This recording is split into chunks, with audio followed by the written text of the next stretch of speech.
En esta ocasión estamos compartiendo el bloque 1 con respecto a la neuropsicología de la personalidad, en la que nos enfocaremos en temas específicos, los cuales son 1.1, la personalidad, el 1.2, rasgos de la personalidad, 1.3, trastornos de personalidad.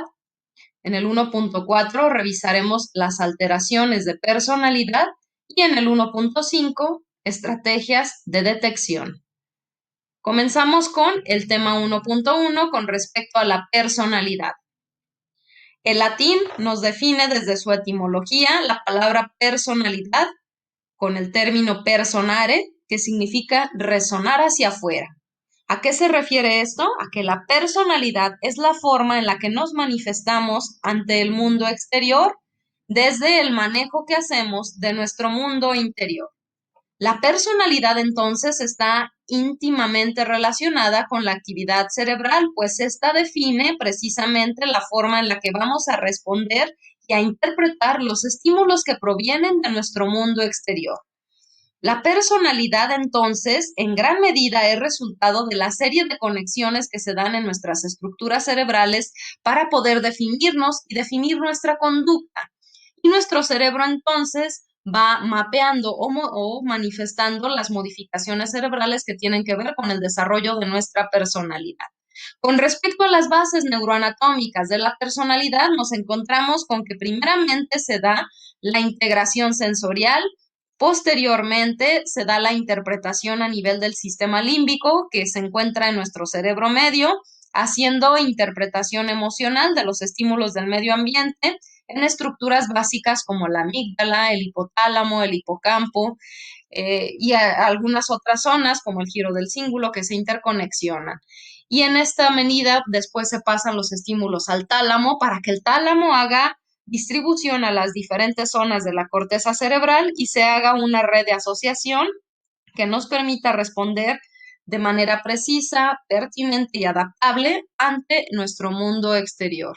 Y de esa forma damos manifestación externa de quienes somos internamente producto de esta serie de interconexiones cerebrales. Aquí nos encontramos con un mapa que nos muestra las estructuras cerebrales, en particular de la corteza, es decir, aquellas que posteriormente al sistema límbico reciben y procesan los estímulos para poder generar una red interconectiva y de esta manera manifestar conductas ante el mundo exterior que conforman nuestros patrones de personalidad. Nos encontramos con algunas particularidades en la corteza, por ejemplo, el lóbulo occipital participando desde la percepción visual y la interpretación que se hace desde este sentido. En el lóbulo temporal encontramos la percepción auditiva y algunos mecanismos básicos del lenguaje, sobre todo la percepción del lenguaje. El lóbulo parietal estaría también participando en la integración sensorial, sobre todo a nivel del tacto y la coordinación visomotriz. Y finalmente nuestro lóbulo frontal está siendo partícipe desde la asociación general, integración y organización de nuestra conducta desde las funciones ejecutivas que están dirigiendo en primera instancia la interconexión de nuestros sistemas cerebrales. Sabemos que nuestro cerebro tiene una capacidad particular que se llama plasticidad. ¿Qué nos permite la plasticidad? Pues reaccionar de una forma más amplia, súbita y automatizada ante estímulos ante los cuales estamos siendo sometidos con constancia, es decir, nos volvemos más hábiles para responder ante aquello que ejercitamos con frecuencia. Con la personalidad sucede que la plasticidad entra en juego debido a que la serie de estímulos que son mayormente sometidos en nuestro cerebro generan condicionamientos conductuales que son parte de nuestros patrones de conducta y de esta forma la plasticidad es un mecanismo que antecede el desarrollo de los patrones de conducta en la personalidad. Como derivado de nuestra personalidad tenemos también una serie de procesos. Uno de ellos es la conducta, que se refiere a la forma en la que vamos a estar respondiendo ante el mundo exterior. La serie de manifestaciones comportamentales que nos van a definir y que van a hablar de quiénes somos y de cómo nos manifestamos.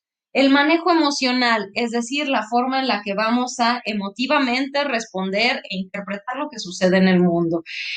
Aquellas emociones que se vuelven más frecuentes en nuestro sistema de reacción y estas son influidas también en aquellas manifestaciones sociales que lo vemos también como tercer punto y cuarto punto, interpretación e interacción social.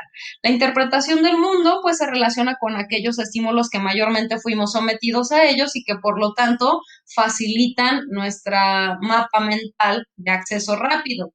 Un ejemplo de ello, una persona que desde la infancia fue sometido a estímulos violentos con frecuencia, pues es más probable que interprete y reaccione al mundo exterior de una forma autodefensiva, de una forma fácilmente irritable, mientras que una persona que fue tratada de una forma más afable, con más acompañamiento, cercanía emocional, pues quizá interprete los estímulos del mundo exterior con esta misma actitud.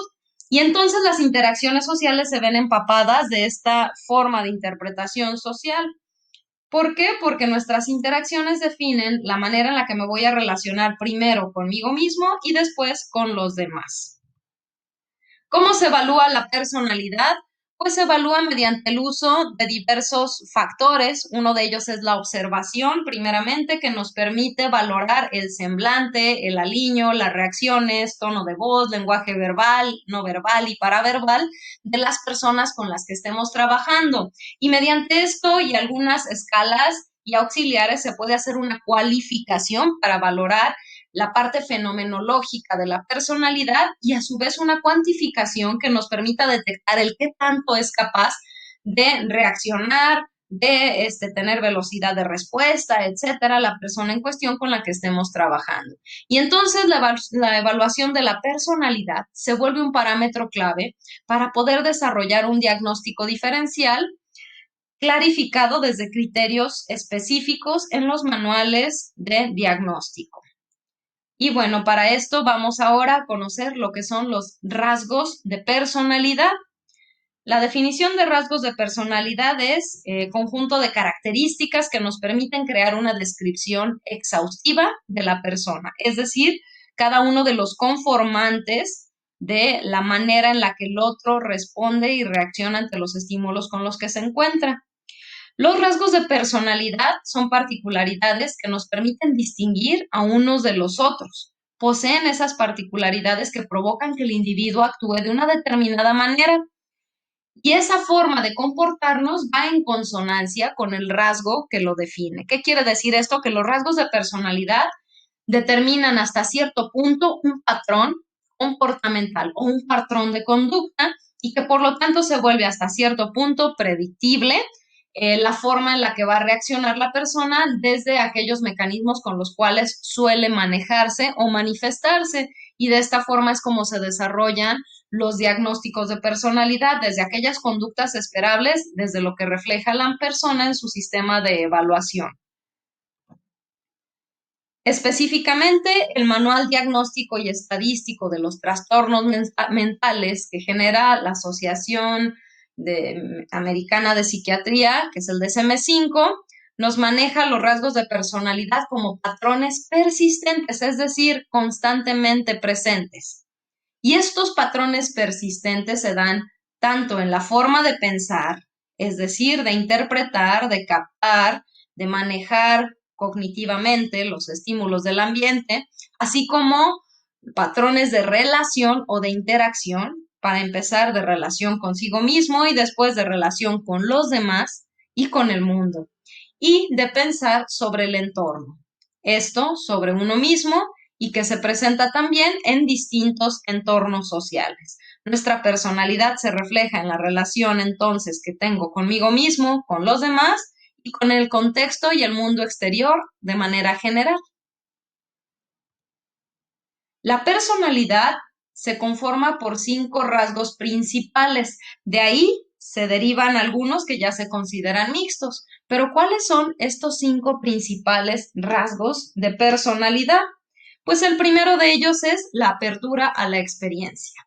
La apertura a la experiencia se refiere a esa capacidad que tenemos para poder dar oportunidad a los estímulos del mundo exterior que se presenten tal cual son y confiar en nuestra capacidad para adaptarnos y reaccionar ante los mismos. Esta apertura a la experiencia conlleva también capacidad para aceptar la incertidumbre, para aceptar las condiciones sin tener la necesidad de hacer una manipulación o un control completo del mundo exterior, pues ya que esto es imposible. Otro de los rasgos es el nivel de responsabilidad, que se refiere a la capacidad de asumir las consecuencias de las propias conductas y de las propias manifestaciones personales que tenemos. Está también la extraversión, que es la capacidad de mostrarse a sí mismo ante los otros, de darse un espacio ante el mundo exterior con la confianza de ser recibido y aceptado y con esa seguridad de que esa aceptación se da primero ante sí mismo. La amabilidad, que consiste en la capacidad para tratar de manera razonable, afable y validante a la propia persona y a los demás, dando una adecuada calificación de sí mismo y de los otros.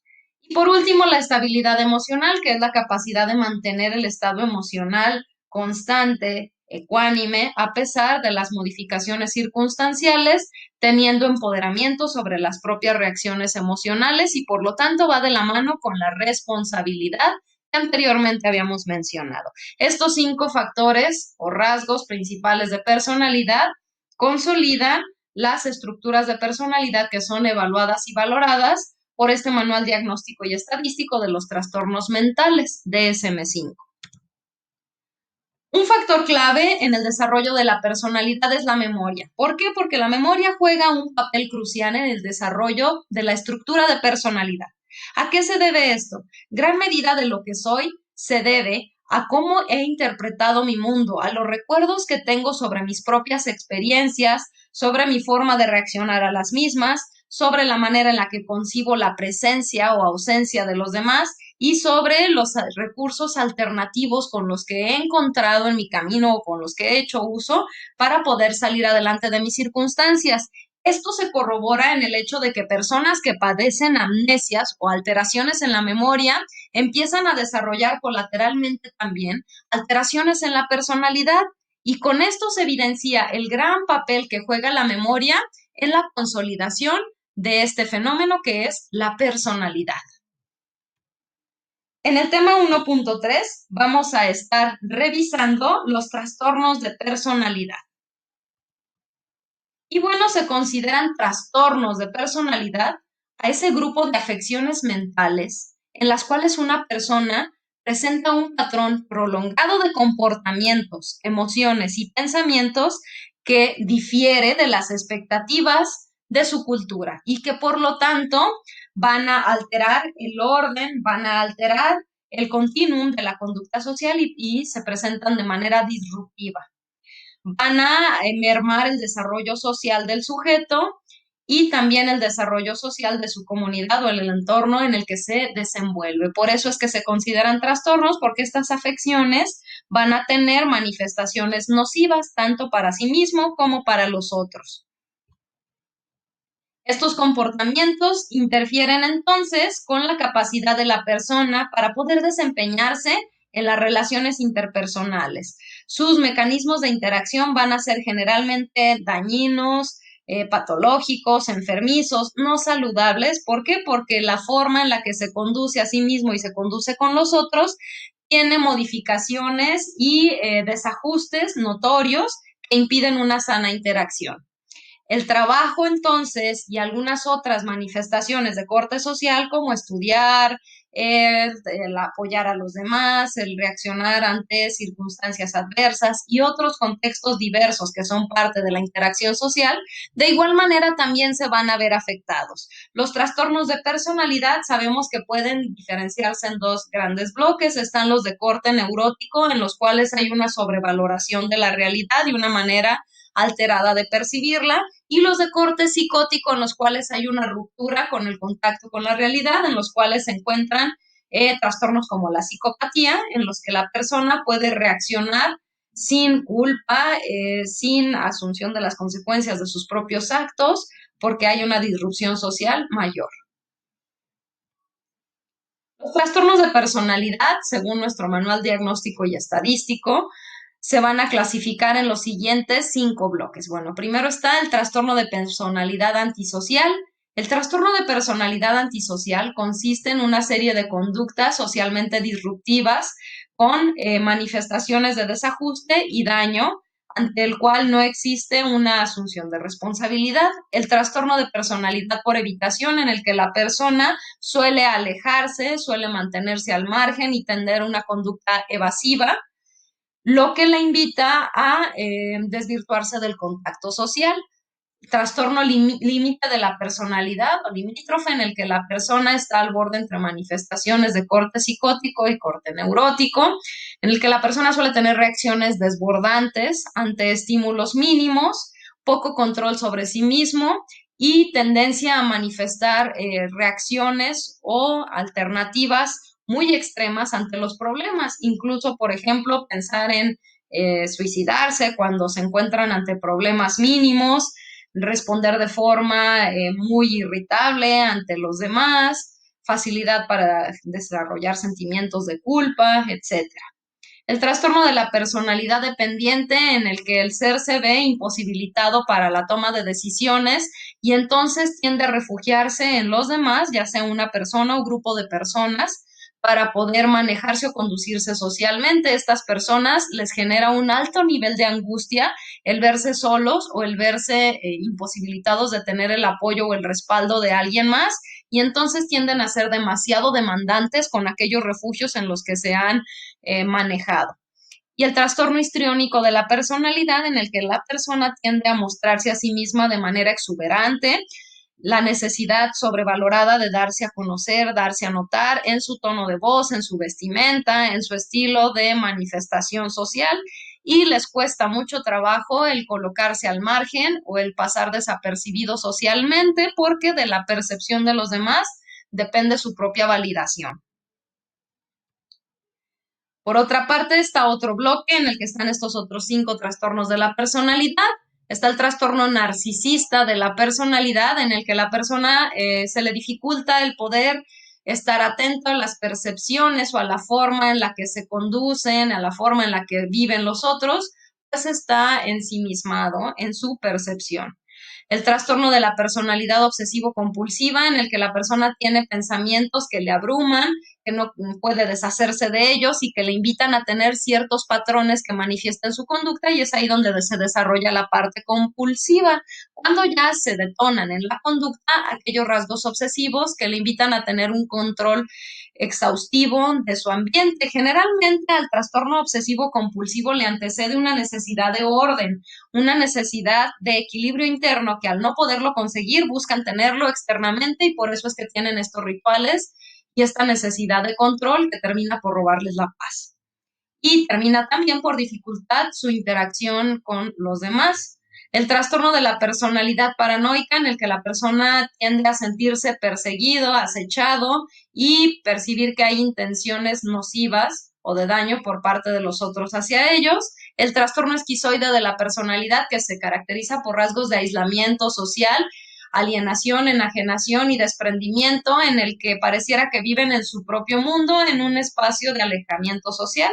Y trastorno de la personalidad esquizotípica, con conductas poco comunes, conductas excéntricas que se van a manifestar en el ambiente y que no generan culpa o que no generan incomodidad al sujeto, sino que al contrario están antecedidos también por patrones mentales o interpretaciones de la realidad, también no concordantes con el criterio estadístico que maneja la mayoría. Suelen tener creencias míticas, creencias que tienen que ver con rituales también, pero no concordantes con la realidad. En el tema 1.4, entonces, nos estamos enfocando en las alteraciones que se dan en la personalidad. ¿Qué distingue un trastorno de una alteración? Una alteración es una modificación en los patrones regulares de la conducta, en los que se denotan manifestaciones de corte también inusual, irregular o disfuncional. Pero esto que vemos en letras mayúsculas es lo que hace la distinción entre una alteración y un trastorno de personalidad.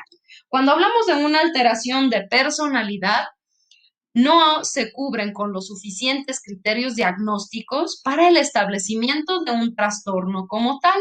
Esa es la distinción clara, que no se cubren con los criterios suficientes para el diagnóstico y por lo tanto no se tipifica como trastorno. Sin embargo, existen estas conductas y son dignas de ser tomadas en cuenta.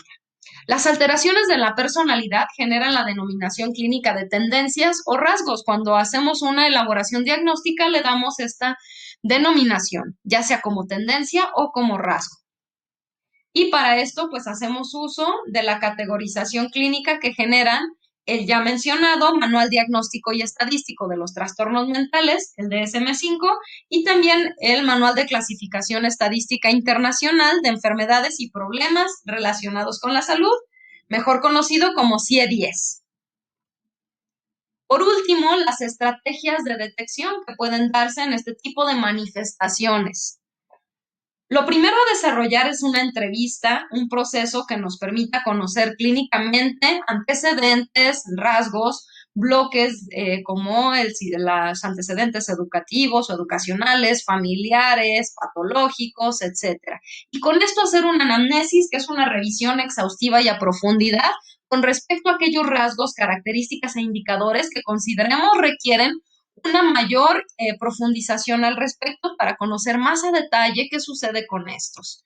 Después de esta amplia revisión, se procede a la aplicación de pruebas neuropsicológicas que nos invitan a denotar la presencia o ausencia de este tipo de alteraciones. Como ejemplo de ellos tenemos al test de Barcelona, el test de Barcelona revisado que fue compilado y desarrollado en la versión abreviada por Jordi Peña Casanova, o también la prueba Neuropsi, que es la evaluación neuropsicológica breve en español, que desarrolla la doctora Feyo Ostrowski Solís, junto con el doctor Alfredo Ardila y la doctora Mónica Rosselli.